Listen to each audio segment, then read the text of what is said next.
오늘 전할 말씀은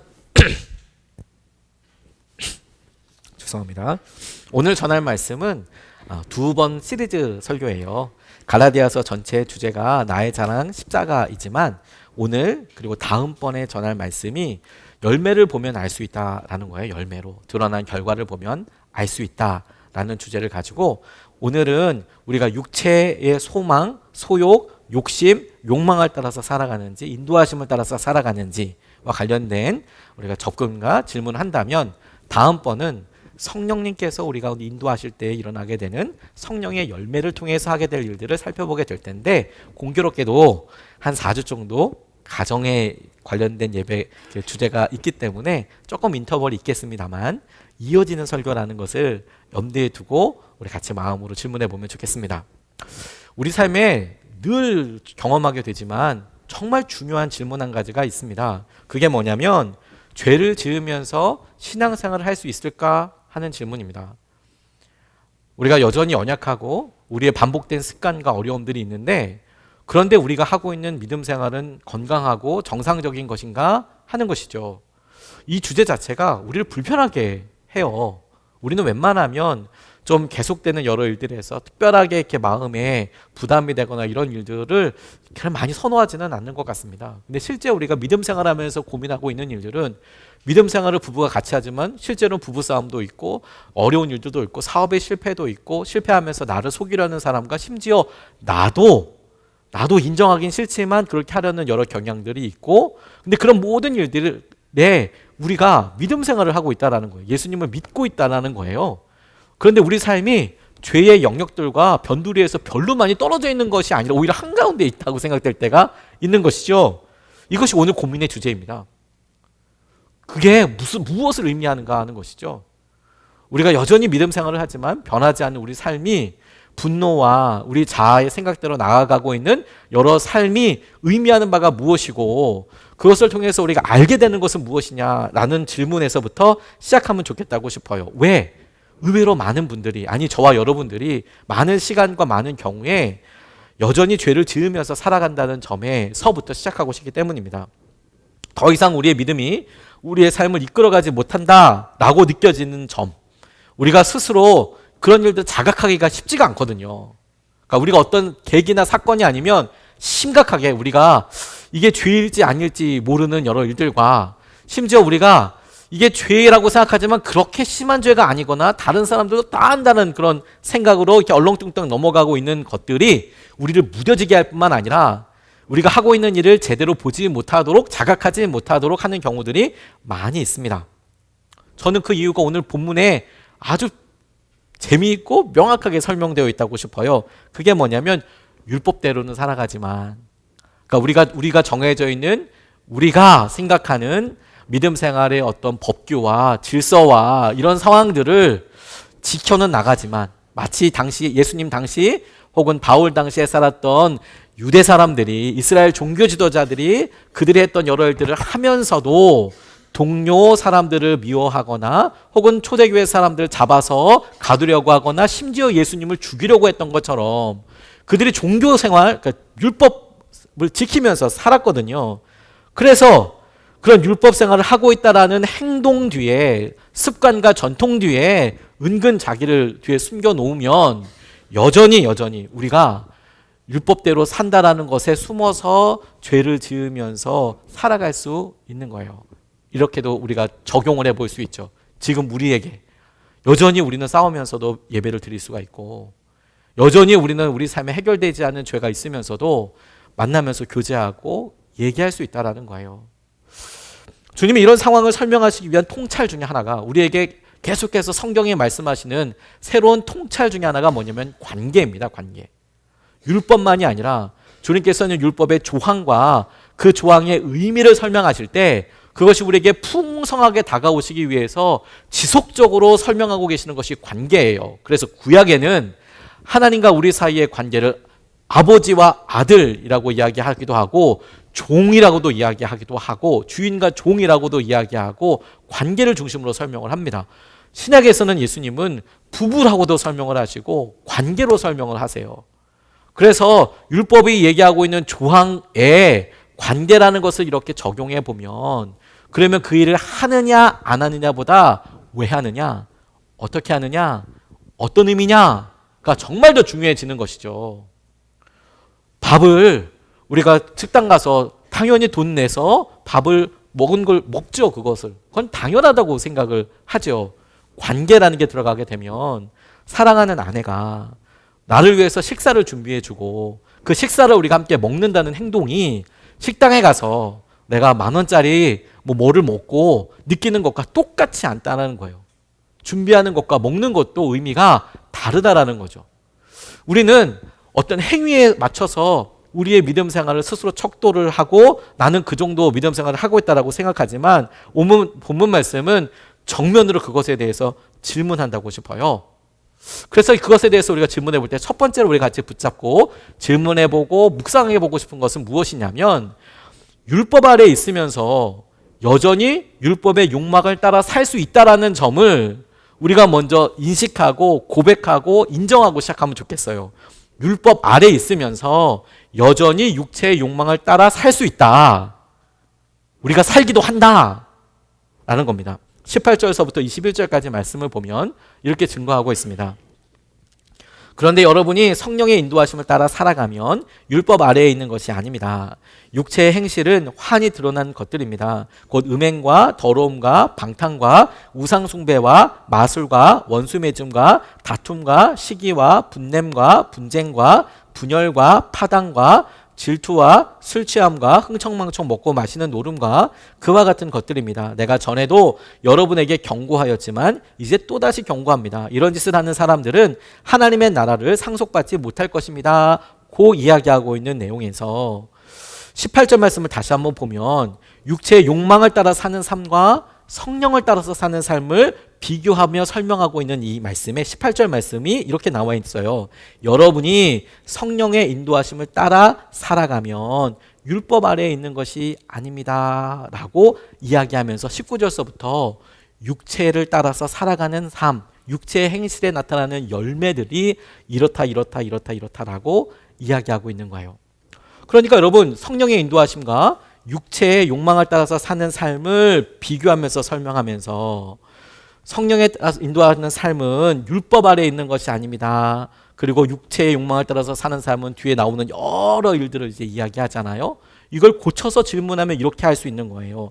아, 성령의 인도하심이 아닌 육체의 율법 아래에 사는 사람들 중에서 율법 아래에 있으면서 율법 아래에 있는 것이 아니라고 이야기하는 성령이 인도하시는 삶이 아니라 율법 아래에 있는 삶은 사람들 중에서는 육체의 소망대로 살 수 있구나.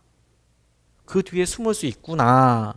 라는 점을 적용해 볼 수 있는 것이죠. 저는 이게 우리에게 되게 중요한 삶의 질문이라고 싶어요. 우리가 우리의 믿음 생활을 점검할 때 우리가 하고 있는 습관적인 반복과 그런 일들이 우리에게 되게 소중하고 중요한 일입니다. 그걸 폄하하고 싶은 마음이 전혀 없습니다. 그런데 그게 우리가 주님과 갖고 있는 관계를 100% 설명해 주는 것은 아니라는 거예요. 그건 부분적인 설명을 하는 거죠. 아주 중요한 일인데 우리가 주일을 성수하고 그리고 우리가 11조 생활을 하고 우리가 아이들에게 복음을 가르치고 말씀을 가르치고 학교에 가듯이 교회 학교에 보내고 하는 모든 일들이 정말로 중요하고 꼭 지켜져야 할 믿음의 도전이고 유산이지만 꼭 해야 하지만 그런 행동 자체가 갖고 있는 의미가 부분적이라는 거예요. 중요하지 않다는 게 아니라 그 온전한 영역들은 뭐냐면 그것을 하게 하시는 성령님과의 관계와 우리가 정말로 주님의 은혜대로 반응하고 있는지, 그러니까 그 관계가 살아있는지, 여전히 사랑이 작동하고 있는지가 정말 중요한 포인트라는 거예요. 그게 전부라는 거예요. 물론 그런 마음만 있고 핵심이 없으면 아닌 거죠. 그러니까 무슨 말이냐면 이 질문 말씀을 18절에 하나님 성령의 인도하심을 따라 살아가면 율법 아래에 있는 것이 아닙니다. 라고 한 이 말씀을 저는 이렇게 나눠서 분류해 봤어요. 이런 부류가 있겠더라고요. 첫 번째로 율법을 행하면서 육체의 욕망대로 사는 사람이 있겠더라고요. 그동안에 믿음 생활을 한다고 셌던 여러 일들을 하면서 그것에서만 어떤 의미를 찾아서 율법을 행하면서 육체 욕망대로 사는 사람들이 있어요. 대표적으로 바리새인들. 대표적으로 당시의 종교 지도자들 율법을 행하죠. 그리고 자기의 욕망대로 행해요. 자기보다 더 인기 있는 예수 그리스도를 십자가에 못 박죠. 율법을 행하죠. 그런데 누군가를 죽여요. 바울 율법을 행하죠. 그런데 새로운 종교를 전한다고 생각하는 자기의 생각대로 그렇다고 생각하는 초기에 여러 제자들을 잡아서 가두려고 하죠. 율법을 행해요.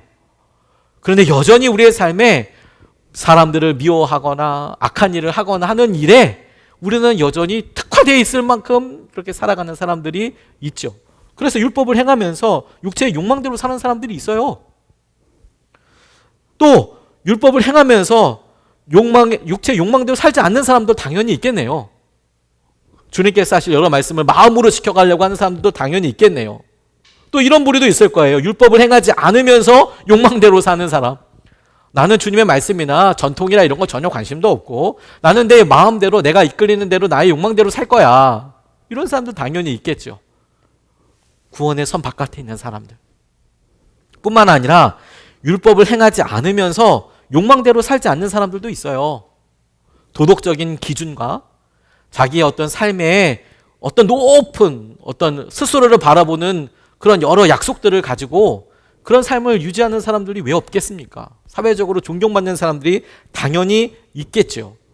근데 우리 스스로를 점검할 때 우리는 어떤 사람이냐라는 겁니다. 우리는 믿음으로 생활하게 될 때 우리가 하고 있는 외적인 여러 행동들, 율법을 지키는 그런 사람이냐 아니냐라는 기준을 넘어서 진정한 마음의 중심을 확인하도록 하는 분명한 기준에 대해서 이렇게 물어보는 거예요. 그 기준이 뭐냐? 일단 우리 스스로가 확인할 수 있는, 일단 열매를 보면 알 수 있는 거죠. 우리가 우리의 욕망대로 살아가고 있는지 인도하심대로 살아가고 있는지 확인할 수 있어요. 그래서 오늘 본문 말씀이 길지만 나열하듯이 이렇게 이야기하죠. 우리는 우상 숭배하지 않는데요. 우리는 마술을 믿지 않는데요. 라고 이야기하지만 우리는 음행하지 않고 심지어 더럽고 방탕하지 않는다고 이야기할 수는 있어도 원수 맺음과 다툼과 시기와 분냄과 분쟁과 분열과 파당과 질투와 술 취함과 흥청망청 노르는 노름과 그와 같은 것들이 일어나게 된 열매가 뭐냐면 욕망이라는 거예요. 육체의 행실을 따라서 가면 그게 그렇게 나아가고 있다는 거죠. 우리는 우리 가운데 일어나고 있는 여러 일들에서 이 관계를 어떻게 유지해 갈까? 이걸 어떻게 넘어갈까? 해서 하나님이 우리가 어떻게 성품으로 어떻게 반응하는지 주목하고 계신다는 것을 쉽게 간과합니다. 그래서 그 일이 우리가 원하는 대로 잘 해결되는 게 목표가 아니고 우리가 그 가운데도 말씀대로 지켜나가고 우리가 그 가운데도 말씀 가운데 머물러 있는 것이 하나님의 기준이거든요. 그게 열매거든요. 근데 우리는 여전히 화내는 것과 여러 일들을 하면서 그런데 안심하는 이유가 뭐라고요? 율법 아래에 있으니까. 근데 주님은 오늘 본문 말씀을 통해서 그게 정상이 아니라고 이야기하는 거죠. 율법 아래에 있으면서 욕망대로 살아갈 수 있다. 그런데 그게 주님께서 바울을 통하여 우리에게 그런 삶을 드러내게 하시고 주님과의 실제적인 삶으로 나아오라고 이야기하시는 거예요. 열매를 보고 확인했거든. 그러면 온전한 믿음의 중심으로 돌아와라. 그 핵심과 중심이 성령입니다. 성령. 성령의 인도하심에 주목하는 거예요. 그게 두 번째 우리가 오늘 본문 말씀을 통해서 붙잡고 싶은 거예요. 살아계시고 역사하시고 우리와 함께 하시는 살아계신 성령님의 인도하심에, 성령의 인도하심에 주목해야 합니다. 오늘 16절 말씀이 이렇게 이야기하고 있어요. 내가 또 말합니다. 여러분은 성령께서 인도하여 주시는 대로 살아가십시오. 그러면 육체의 욕망을 채우려 하지 않을 것입니다. 여러분은 성령께서 인도하여 주시는 대로 살아가십시오. 성령께서 인도하여 주신 대로 살아가십시오. 성령께서 우리와 함께하고 계세요. 이것은 뭐 새로운 것도 아닙니다. 우리가 처음에 주님을 믿기로 결정하고 순종했을 때 우리에게 일어난 변화이자 아니 우리가 주님을 믿게 되었을 때 일어나게 된 원인이기도 합니다. 우리는 우리가 예수님을 믿었다고 생각을 해요. 결단했다고. 그런데 성경은 우리가 한 것이 아니라 우리 안에 있는 성령이 하나님을 아버지라고 부르게 하셨고 예수 그리스도를 주님으로 받아들이게 하셨고 우리 가운데 그런 놀라운 일들이 우리 안에 계신 예수의 영, 우리 가운데 있는 성령으로 말미암아 그런 일들이 일어난다고 이야기하고 있습니다. 그런 변화는 영적인 역사라고 이야기하고 있는 것이죠. 그러니까 성령의 역사하심에 대해서 주목해야 합니다라고 하는 이야기는 뭐 몰랐던 것을 또 결정하고 생각하는 게 아니라 우리가 처음에 믿었던 가장 기본이고 중심적인 내용을 의지적으로 훈련을 통해 혹은 결단을 통해 우리 믿음의, 우리 삶의 중심으로 가져오자라는 거예요. 주님이 우리와 함께 하시지라는 것. 성령께서 우리와 함께하고 계십니다. 이 사실을 우리가 얼마나 분명히 느끼는지에 따라서 우리의 믿음이 드러난다고 싶어요. 성령의 인도하심에 따라서 살아가면 죄를 짓는 것이 어렵다고 더 어렵게 느껴진다고 이렇게 오늘 본문 말씀이 이야기하는 것 아닙니까? 왜냐하면 여러분 거의 대부분 죄가 힘을 갖게 되는 것은 익명성이거든요. 그 전제가. 죄가 우리 가운데 힘이 되고 그렇게 해도 되는가 보다. 혹은 이걸 해결하지 않아도 별 문제가 없는 거구나. 이런 힘을 갖게 되는 중요한 전제와 원인이 뭐냐면 드러나지 않는다는 거예요. 쉽게 얘기하면 걸리지 않는다는 거예요. 익명성. 그러니까 사람들이 자기 이름이 드러나지 않으면 댓글이든 뭐든 뭐 엄청나게 막 그냥 이야기를 하고 합니다. 그런데 여러분 그런 익명성, 그런 죄가 어떻게 될 때 힘을 잃어버립니까? 드러나 버리면 힘을 없게 되는 거죠. 아무도 보지 않고 알지 못한다고 생각하기 때문에 더러운 죄를 지으면서도 살아가게 되는 거예요. 그게 우리의 믿음에 있어서 우리가 여전히 율법 아래에 있으면서 우리의 욕심, 욕망대로 살아가는 삶을 우리 스스로가 그렇게 살아가는 이유가 뭐냐면 할 때마다 드러난다고 생각해 보십시오. 할 때마다 그 일이 사랑하는 사람들에게 드러나고 알려진다고 생각해 보십시오. 굉장히 고통스러운 일이거든요. 우리 주위에 CCTV가 있다고 생각해 보십시오. 몰카가 아니라 CCTV가, 우리가 보고 있는 CCTV 카메라가 있다고 생각해 보십시오. 그럼 우리 삶은 굉장히 심플해지고 굉장히 정결해질 거예요. 굉장히. 그렇지 않습니까? 카메라가 이렇게 보고 있는데 그 앞에서 너무 개인적인 일을 하기는 정말 쉽지 않지 않겠습니까? 요즘 유튜브나 혹은 기타 여러 방송들을 하시는 분들 보면 여러 사람들 개인 방송들을 하시죠.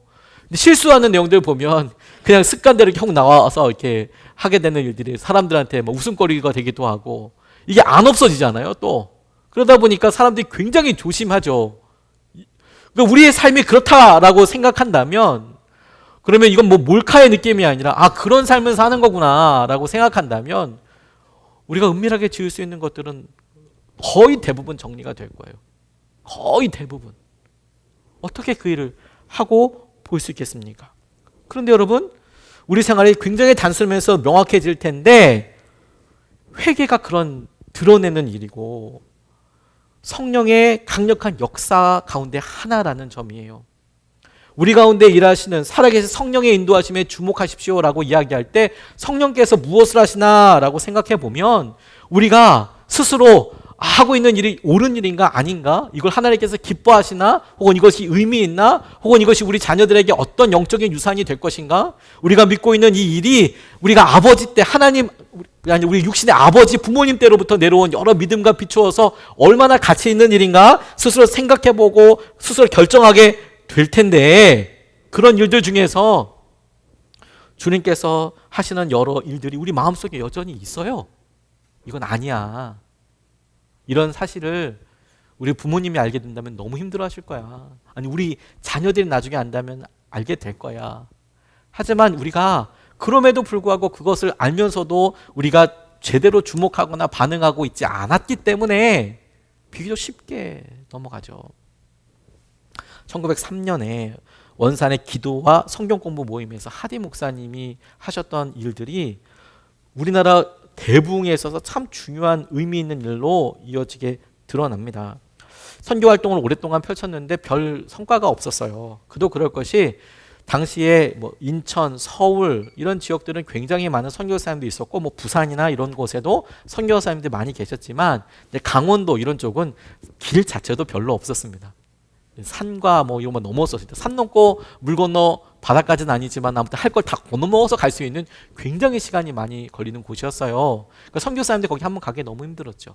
그래서 초대 교회사에 보면 거기서 사람들이 전도돼서 예수 그리스도를 믿겠다고 해서 교회를 만들어서 교회를 세워놓고 선교사님들이 다음번 방문해서 가보면 거기가 술집으로 변해져 있고 막 그랬었어요. 주막으로. 초대교회에 그런 일들이 막 있는 거예요. 얼마나 답답해요. 얼마나 답답해요. 그런 일들이 있으니까 이 하디 선교사님은 주로 이제 강원도 쪽 가는 철원 뭐 이런 쪽을 전도하면서 가시는데, 지금은 우리나라 땅이 아니지만, 남한 땅이 아니지만 원산 이런 쪽도 당시에 이렇게 전도하면서 자연스럽게 가게 되는 선교사님들의 선교지였거든요. 근데 원산까지 가면서 그런 일들이 막 속출하는 거예요. 막 교회들이 없어지고 막 이런 일들이 있어서 속상하죠. 그런데 1903년에 기도와 성경 공부 모임을 하는데 이 하디 목사님이 이렇게 이야기해요. 나 때문이라고, 내 탓이라고, 내가 먼저 회개한다고 사람들 앞에서 공개적으로 이야기합니다. 당시에 정황과 상황들을 적어놓은 다른 기록들에 의하면 그게 막 뜨겁게 기도하는 기도 모임도 아니고, 그냥 집회가 그냥 잠잠하게 이제 끝나는 그런 마지막 즈음에 이제 마지막으로 기도할 것들을 뭐 나눌 거 있으세요라고 이야기하는데, 정말 뜬금없이 이 하디 목사님이 일어나서 고백했던 죄 중에 뭐냐면, 내가 교만하였습니다. 내가 한국 사람들 미워했습니다. 무시하고 깔봤습니다. 내가 선교사로 있었지만 나는 내가 선교하는 조선 사람들 이해할 수 없고, 왜냐하면 교회가 그렇게 없어지고 그거 다 선교비로 이렇게 하는데 어느 날 주막에 되어 있다고 생각해 보세요. 소유자가 바뀌어져 있어요. 교회가 아닌 거예요. 너무 당황스럽고 그걸 관련된 사람 다 도망갔고 성도라고 했는데 없어진 것을 여러 건 경험하고 나니까 너무 힘들고 어려웠던 거겠죠. 그런데 자기 마음 안에 있는 걸 밝히지 않으면 누가 합니까? 근데 하디 목사가 굳이 일어나서 내가 조선 사람들 미워하고 내가 선교하면서 내가 너무 교만했다고 그렇게 이야기를 해요. 근데 그렇게 드러내는 것을 통해서 사람들이 자기도 하고 있었던 여러 일들, 어려움들을 다른 사람들 앞에서 공개로 회개하기 시작합니다. 나도 이런 잘못을 했다고, 용서받기 원한다고. 그러자 그곳에 있었던 한국 지도자들도, 조선 지도자들도 자기의 죄들을 고백하면서 그 기도가 완전히 방향을 바뀌기 시작했어요. 그런데 여러분, 여기서 우리가 주목하고 확인해야 될 게 뭐냐면, 우리 안에 내 교만하고 내가 있는 것에 대해서 그 전에는 그러면 안 교만했습니까? 계속 그런 마음을 갖고 있었지 않습니까? 근데 그 시간에 내 마음속에 이것이 교만이구나라는 것을 드러내서 용서를 구하지 않으면 안 될 것 같은 마음이 들게 된 것이 성령의 역사라니까요. 드러낸 거예요. 근데 어떤 일이 일어나냐면, 드러냈더니 더 이상 내가 갖고 있는 교만과 내가 가지고 있는 생각들에 좌지우지되는 것이 아니라 성령께서 하시는 일들을 마침내 보여지게 되는, 물꼬가 열리게 되는 그런 일이 있었다는 거 아닙니까? 그게 성령님의 역사하심에 주목하는 거예요. 1906년도에도 평양과 서울에서 열린 성령 세례 갈구 기도회에서 뉴욕에서 온 존슨이라는 선교사님이 당시에 웨일즈와 인도에서 나타났던 성령의 임재를 이야기하면서 이렇게 도전했대요. 조선에서 누가 성령 충만을 받고자 하느냐? 원하는 자는 거소하고 기립하라. 표현이 좀 지금이랑 좀 다르겠죠. 100년 전이니까. 조선에서 누가 성령 충만을 받고자 하느냐? 원하는 자는 거소하고 기립하라. 일어나라. 그렇게 설교했대요. 근데 당시 신학생이었던 신학생이면서 장로였던 길선주 목사님이 벌떡 일어났다는 거예요. 아니, 뭐가 그 자리가 뭐 어떤 분위기인지 우리가 가보지 않았으면 모르겠지만, 조선에 이런 성령 충만 받고자 하는 사람이 누구냐? 일어나라, 거수하고 일어나라. 앉아서 가만히 있던 길선주 장로님이, 신학생이었던 길선주 장로님이 일어나서 일어나지 않으면 안 될 것 같은 그런 마음과 감동에 반응했더니 1907년에 장대현 교회에서 놀라운 사경회와 기도회가 있을 때 많은 사람들이 공개 자복하고 회개하는 일이 있었을 뿐만 아니라, 그 결정적인 결과로 파생된 새벽 예배, 그 새벽 예배를 사람들에게 계속해서 이야기하고 그 새벽 예배의 불씨가 되었던 길선주 목사님이 그렇게 반응하게 됐다는 거예요. 우리 안에 성령께서 하시는 일을 주목하고 반응하게 되는 거, 거기서부터 시작이 되는 겁니다. 그러니까 우리는, 여러분, 성령의 CCTV를 이미 설치한 셈이에요. 우리 삶이 예수 그리스도를 만나고 믿고 난 이후에는 이제 가릴 것이 없이 어디든지 성령님께서 보고 계신다라는 것에 대해서 우리가 의지적으로 훈련을 통해 없는 것을 하는 게 아니라 그걸 알아차려야 하는 거예요. 왜냐면 여전히 그게 있는데 우리가 너무도 태연하게 그 가운데서 막 너무 개인적이고 막 이렇게 뭐 하고 막 너무 자연스러운 내추럴한 우리의 모습을 막 너무 보이는 수준이 아니라 죄와 관련된 일들을 하고 있거든요. 우리가 자각하지 못하는 거죠. 여러분, 우리 아이들이 혹은 여러분 남편이, 아내가 이렇게 있는데 누가 이렇게 보고 있고 이러고 있는데 너무 개인적인 행동을 한다면 여러분들이 말리지 않겠습니까? 본다고, 누가 본다고. 몰라서 개인적인 행동들이 너무 자연스러우면 하지 여보, 누가 보고 있어요. 야, 이 공개적인 곳에서 그렇게 하면 안 돼. 응? 이렇게 얘기하지 않겠습니까? 근데 보고 계시다니까요, 주님께서. 그래서 여러분, 어려울 때 주님 우리와 함께하여 주십시오, 우리에게 말씀하여 주십시오라고 우리가 기도하잖아요. 근데 여러분, 주님께서 어려울 때만 우리에게 말씀하시고 함께 하시는 것이 아니라 모든 순간에 함께 하시고 모든 순간에 말씀하신다는 거예요. 그걸 우리의 믿음의 한 중심으로 가져와야 한다는 거예요. 그러면 오늘 본문 말씀이 우리에게 이야기하고 있는 것이 무엇이냐면, 열매를 보고 알 수 있고 욕망이냐 인도하심이냐 따라서 살아가지만 어떻게 그럼 이것을 넘어서고 살아가느냐, 그것이 세 번째로 성령의 인도하심을 따라 살면 우리의 죄와 우리의 한계와 연약함을 넘어설 수 있겠다고 말씀하시는 거예요. 성령의 인도하심을 따라 살면 죄를 넘어설 수 있다, 한계를 넘어설 수 있다라고 우리에게 말씀하시는 겁니다. 우리는 안 된다고 생각하고 포기하지 않습니까? 이미 여러 번 시도해봤고 어렵고 이미 여러 번 이런 일들이 있어서 노력돼봤지만 안 된다고 이야기하지만 아니요, 여러분이 끝까지 가보지 않은 거예요. 16절 17절 말씀에 이렇게 증거하고 있습니다.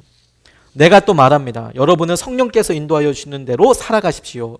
그러면 육체의 욕망을 채우려 하지 않을 것입니다. 육체의 욕망은 성령을 거스르고 성령이 바라시는 것은 육체를 거스릅니다.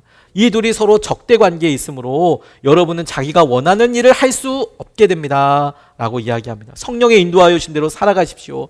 그러면 육체의 욕망을 자연스럽게 채우려고 하지 않을 거예요.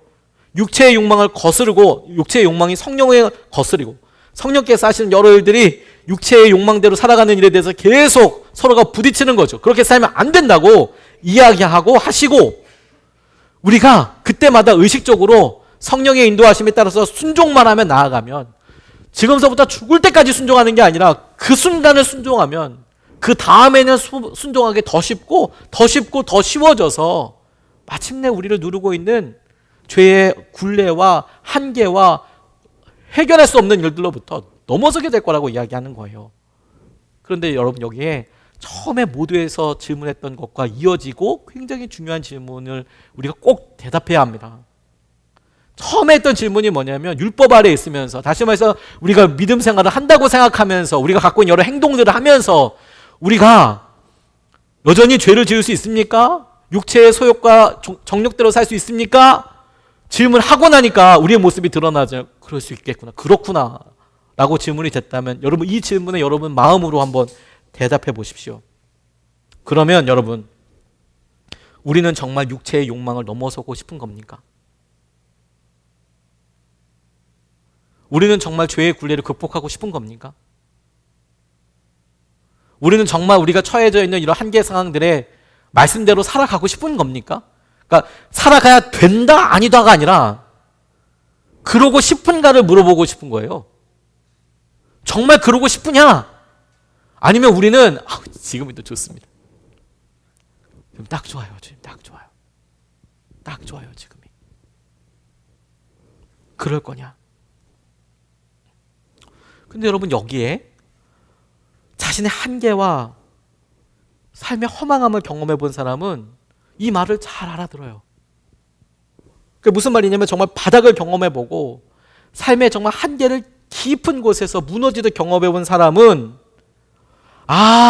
하나님께서 말씀하신 육체의 욕망과 이런 일들이 다 허무하고 사라질 것이고 없어질 것이고, 그런 일들이 갖고 있는 의미 없음과 허무함이 너무 잘 느껴져서, 그렇구나, 성령께서 인도하신 대로 살아가는 것만 남겠구나, 이렇게 받아들여지게 되는데, 그렇지 않은 대부분의 분들은 좀 갈 수 있는 데까지 끝까지 반반, 이게 치킨 반 양념 반 이것도 아니고 끝까지 후라이드 반 양념 반처럼 이제 가져가려고 하는 거죠.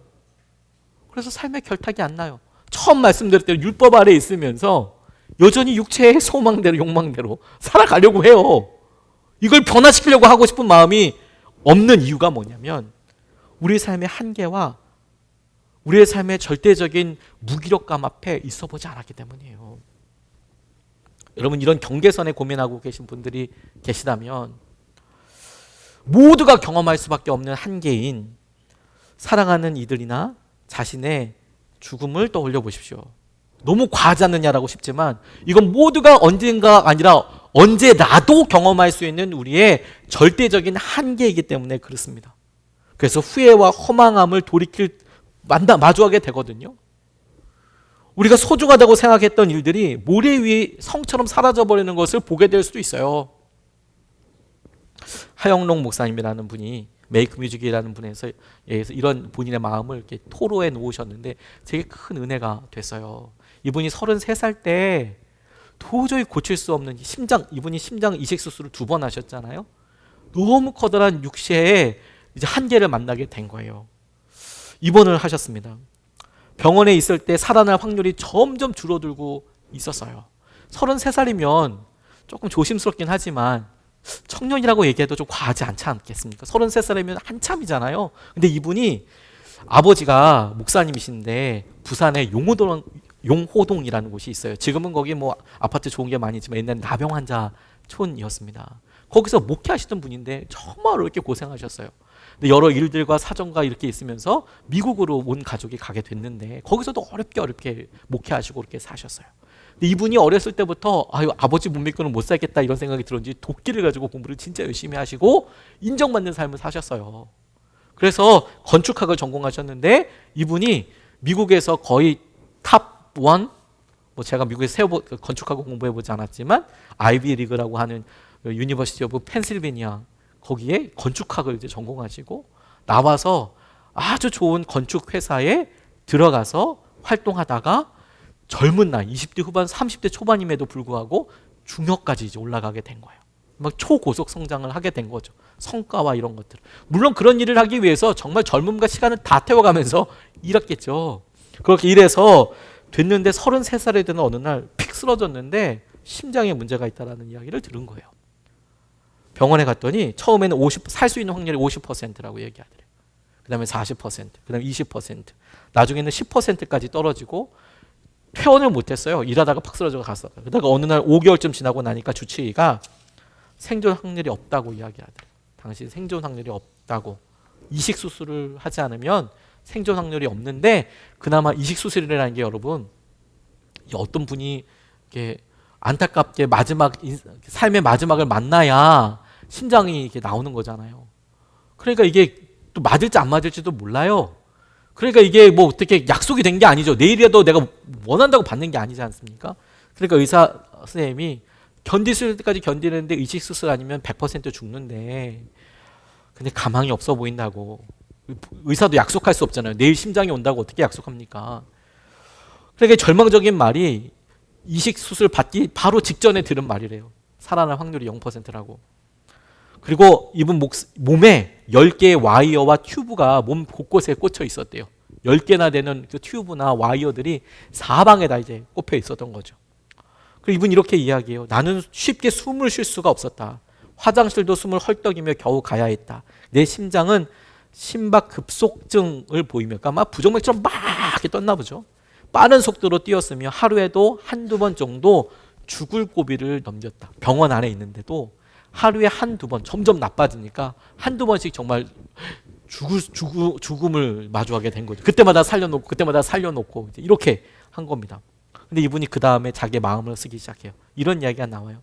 그 상황에서 무엇인들 내 인생에 의미가 있었겠는가.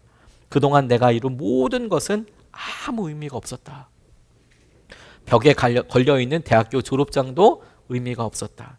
사회에서 이룬 업적과 성공도 아무 의미가 없었다.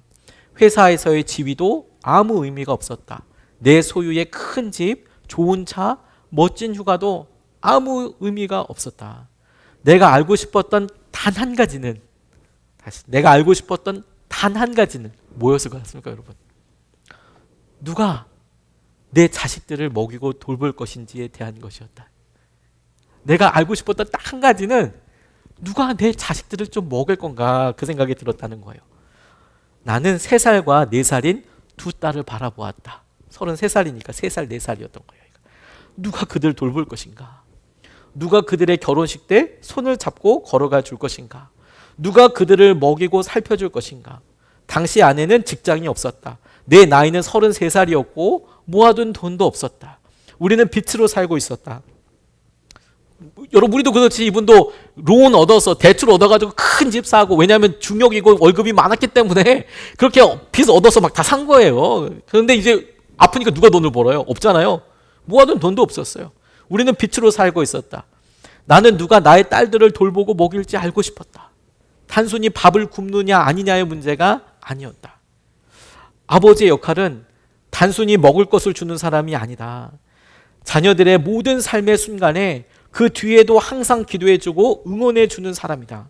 언제나 자녀들 편에 서서 함께 삶의 수레를 밀어주고 끌어줘야 하는 사람이다. 아버지는 늘 자녀 옆에 있으면서 나는 사랑받고 있다는 행복감을 주어야 한다. 자녀들이 언제든 마음 편히 기대고 누울 수 있는 품이 되어 주어야 한다. 그런데 내가 세상을 떠나고 나면 누가 나의 딸들에게 그런 존재가 되어줄 수 있겠는가? 나는 아버지의 부재로 내 자녀들이 삶이 외로워질 수도 있을 것이라는 사실이 가장 두렵고 힘들었다. 아버지의 부재로 인하여서 자기 어린 딸들이 겪게 될 그 삶에서 겪게 될 외로워질 수도 있다는 것이 가장 두렵고 가장 마음속에 힘들었대요. 의사로부터 오늘 당신 죽는다라고 이야기 들은 이 목사님의 가장 커다란 두려움은 뭐냐면 애들 걱정해야 돼. 너무 두렵다고. 애들이 어떻게 될지 모르겠다고. 이분이 경험한 가장 바닥이었어요. 가장 바닥. 아무 의미가 없더라는 거죠. 자기가 그렇게 살아보니 아무 의미가 없더라. 우리가 의도적으로 의식적으로 그렇게 갈 수는 없죠. 그게 건강하다고도 생각하지는 않습니다. 어떤 사람들은 근데 삶에 있어서 고난을 통해서 이런 일들을 원치 않게 직면하게 되죠. 혹은 그와 비슷한 일들을 건강뿐만이 아니라 재정이나 혹은 관계나 혹은 여러 사회적인 현상들과 이런 일들을 통하여 원치 않게 맞게 되죠. 그래서 큰 아픔처럼 그것을 경험하게 되고 하나님 앞에 의지하게 되죠. 이걸 회개라고 하는 거예요. 가장 밑바닥을 경험하고 나니 느껴지는 무기력감과 와, 내가 책임질 수 없기 때문에 내가 죄인이었구나. 이거 어떻게 내가 해결할 수가 없구나. 그래서 이것을 드러내고 이야기하는 것이 회개의 경험의 중심이에요. 중심. 그런데 이런 절망감이 없다면 어쩌면 우리가 한 회개는 잘못된 게 아니라 그건 분명히 복음대로 제대로 한 회개이지만 우리 안에서 힘을 발휘하지 못하는 경우들이 많이 있는 거죠. 여전히 우리가 할 만하다고 생각하니까. 회개가 거짓이거나 잘못된 것이 아니라 힘을 발휘하지 못한다라는 거예요. 어느 순간에 우리가 절망의 자리와 하나님께서 우리를 만나주셨던 빈무덤, 하나님께서 우리를 만나주셨던 십자가 앞에서 멀리 떨어져서 괜찮다고, 이제 내가 할 수 있다고, 이만하면 된다고 이렇게 떨어져 있는 순간 우리 안에 대번 드는 생각은 뭐냐면 익명성과 괜찮다고 생각하는 거죠. 율법 아래 살면서 그러니까 우리 스스로가 율법이라는 것을 기준을 정해놓고 우리의 욕망대로 살아가는 것이죠. 주님은 그런 삶이 아니라 성령의 인도하심대로 살라고 이야기를 하고 계시는 거예요. 성령의 인도하심대로. 율법을 지키고 아니고가 아니라 성령의 인도하심대로 살아야 한다. 이렇게 말씀하고 계시죠. 바닥까지 경험해보면 잊지 않게 되는 거예요. 바닥까지 경험해보게 되면. 그리고 여러분, 우리가 그렇게 경험해보지 않았다고 하더라도 여전히 우리가 그것을 우리 삶의 기준을 가지고 우리의 믿음을 질문하고 결단할 수 있는 거죠. 지금까지 살아오면서 한 번도 어려움을 경험하지 않은 분들이 어디 있겠습니까? 모두가 다 어려웠죠.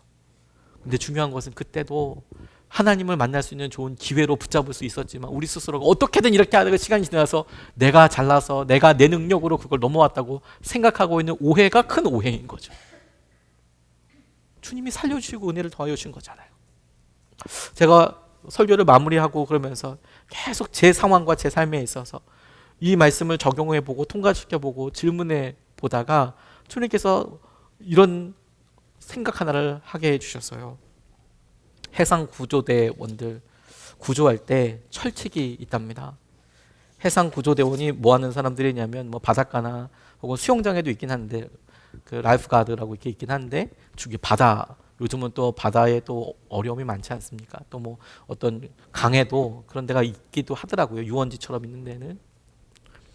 철칙이 뭐냐면 허우적거리는 사람 옆에 가지 않는 거예요. 해상 구조대원이 하는 일이 뭐예요? 물에 빠진 사람 건져주는 거잖아요. 근데 물에 빠져서 허부적 거렸을 때 절대 옆에 안 간대요. 자기들 구조해주는 사람인데도 왜 안 가냐?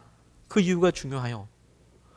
사람이 죽음을 경험하고 있는 거잖아요. 허부적 거리면. 그러면 진짜 지푸라기라도 잡는다는 겁니다. 그런데 그 힘이 어마어마하대요. 그 힘이. 그래서 이 구조대원들이 옆에 가잖아요. 그래서 만약에 뭐라도 잡히면 손목이든 머리든 옷이든 뭐라도 잡히면 절대 안 된대요. 근데 그 힘이 얼마나 대단한지 사람 이렇게 평소 때 그냥 꽉 잡는 수준이 아니라 이게 정말 목숨의 경각이 닿을 수 있게 꽉 잡는데 아무리 해도 이게 떨어지지 않아서 둘이 같이 죽는 수가 있다는 거예요. 구조하러 간 사람까지 죽는다는 거예요. 저는 예전에 그런 기록도 본 적이 있어요. 꽉 잡을 때 그 구조대원이 너무 놀랍지만 자기를 잡은 그 사람을 때린다는 거예요. 놓으라고. 같이 죽으니까. 힘이 빠질 때까지. 저 너무 놀라기도 했어요, 사실. 근데 뭐 그런 생각하는 게 아니라 일단 안 잡히기 위해서 계속 주위를 돈다는 거예요, 가까이. 물론 이제 구조용 이런 튜브가 있으면 던져주죠. 그렇게 해서 이제 끌어내겠지만 그렇지 않고 이제 물에 빠져서 직접 가야 되는 경우, 튜브가 없는 경우 당연히 들어가죠. 그러면 사람이 허부적 밑에 들어갔다가 나오고 들어갔다 나오고 하는데 더 이상 자기 힘으로 어떻게 할 수 없다라고 축 늘어질 때까지 냅뒀다가 그 사이까지 계속 돌다가 그렇게 판단이 되면 들어가서 붙잡고 나온다는 거예요. 그리고 나가서 인공호흡을 하고 그래서 살린다는 겁니다. 제가 말씀을 정리하고 마지막으로 이렇게 말씀을 이렇게 마무리하면서 그 생각이 계속 제게 났어요. 주님은 죽어가는 우리를 위해서 거침없이 세상의 바다로 뛰어드신 것 아닙니까? 하나님 보좌 버리시고 세상의 풍랑 한가운데로 뛰어드신 거 아니에요? 우리 때문에? 근데 여러분 아이러니하게도 근데 왜 우리 안 도와주세요? 우리 이렇게 힘든데 우리 관계가 이렇게 힘들고 우리 재정이 이렇게 힘들고 우리 건강이 이렇게 힘들고 우리 자녀들이 이렇게 힘들고 우리가 이렇게나 힘든데 왜 주님은 우리를 안 도와주시나요? 주님은 안 도와주시는 게 아니라 기다리고 계세요. 우리 힘으로 뭔가 붙잡고 뭔가 할 때까지 그때는 뭐도 할 수가 없기 때문에 기다리고 계시는 거죠.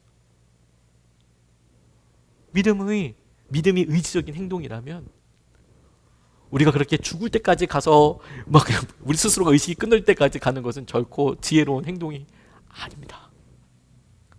그래서 우리 구조받는 어려운 일 할 때 안전 교육 받을 때 제일 먼저 하는 게 뭐냐? 힘 빼라. 가만히 있어라. 보조 예수님 잡지 말고 가만히 있어라. 가만히 있어라. 허부적대지 마라. 믿음은 바로 그와 같은 거예요.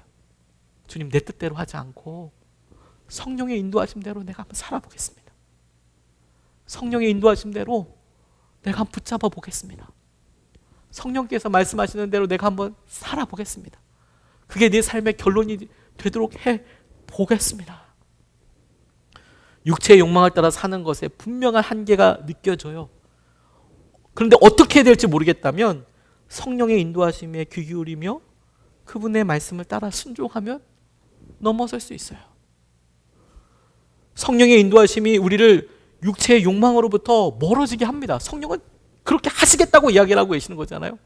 어떻게 이걸 넘어야 되는지 모르겠다고 이야기하지 말고 성령께서 이 일을 원하시는 대로 순종해 나가는 것이죠. 내가 걷잡을 수 없는 분노 가운데 있을 때 어떻게 표현해야 할지, 내가 너무 두렵고 어려울 때, 자녀들을 키우는 데 있어서 막막하고 힘들 때, 내가 나의 오래된 관계가 마음속에서 썩어 들어가 좀 너무 힘들고 두려움만 될 때 성령의 인도하심대로 무엇을 원하시는지 질문해보고 기도해보는 것이죠.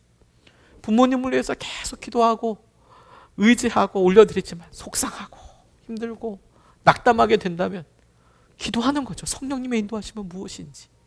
거기서부터 시작을 하는 거죠. 주님께서 반드시 저와 여러분들 이끌어 주시고 인도하여 주세요. 여러분 오늘 이 말씀을 통해서 우리가 우리 스스로를 다시 한번 가감 없이 비춰보았으면 좋겠습니다. 열매를 보면 알 수 있어요. 열매를 보면. 그 열매가 율법을 잘 행하고 있느냐 아니냐가 아니에요. 오늘 처음에 질문했던 것처럼 율법을 행하면서도 얼마든지 육체의 욕망을 따라서 살아가요. 그게 우리의 딜레마잖아요. 어떻게 해결해요 이거? 이미 우리와 함께 하시는 성령께서 우리를 인도해 가실 수 있도록 우리가 그분께 순종하면 되죠. 그럼 넘어설 수 있어요. 우리의 한계를 그렇게 넘어설 수 있어요. 해결될 수 있어요. 우리가 어렵다고 안 된다고 하는 일들에 주님이 예비하신 여호와 이레의 숫양을 발견하게 될 거예요.